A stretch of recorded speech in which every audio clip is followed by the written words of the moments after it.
Sans doute qu'au Cameroun, 5 millions de CFA, c'est beaucoup d'argent, mais ici en France, c'est l'équivalent de 7500 €. C'est pourquoi faire? Acheter un sac à main chez Dior? On ne corrompt personne avec ça. En tout cas, pas dans mon milieu. En effet, dès le début de la disparition de Martinez, je vais vivre une série de miracles. On va me dire qu'il s'est auto-enlevé. On va me dire qu'il mange la vipère quelque part. On va me dire qu'il est interrogé et qu'on va le libérer. Je vais être manipulé pour ne plus poser des questions. Hélas pour les manipulateurs. Au bout de 72 heures, je doute de plus en plus qu'il soit parmi nous, instinctivement. Au bout de 5 jours, j'annonce qu'il lui est arrivé le pire et le gouvernement doit nous dire la vérité. Dès la découverte du corps, je vais recevoir moult coups de fils qui me disent que c'est le SGPR le coupable. Des dizaines d'appels tous aussi saugrenus. Toutes les explications qu'on me donne ne me convainquent pas. En effet, Martinez Zogo n'avait pas maille à recoudre avec le SGPR. Ce dernier n'était nullement dans sa ligne de mire. En outre, ce crime était beaucoup trop personnel, trop brutal et sordide pour ne pas renvoyer à quelqu'un qui le haïssait viscéralement. Il y avait comme un corps à corps. D'ailleurs, à ce jour, je n'ai toujours pas réussi à lire l'autopsie jusqu'au bout. J'ai vu des Européens pleurer alors qu'ils ne connaissaient pas le défunt. Son martyre a fait verser des larmes à des étrangers. Qu'en est-il de moi avec qui il avait échangé le 1er janvier sur tout, sur rien, en tout cas, pas de son travail.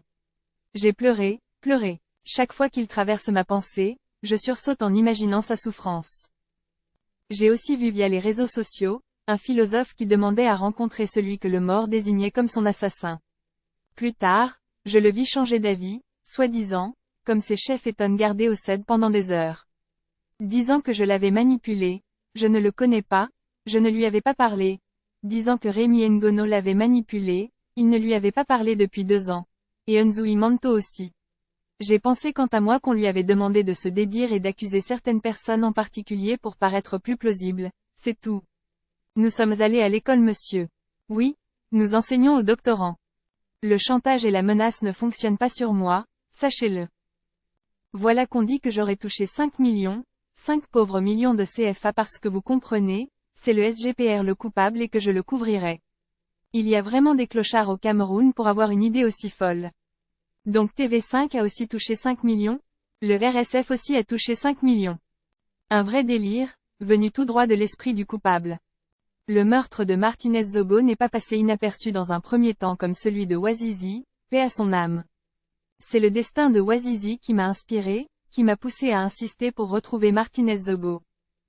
Désolé cher monsieur qui semble-t-il, achète tout le monde, celui qui est capable de m'acheter au Cameroun n'est pas encore né.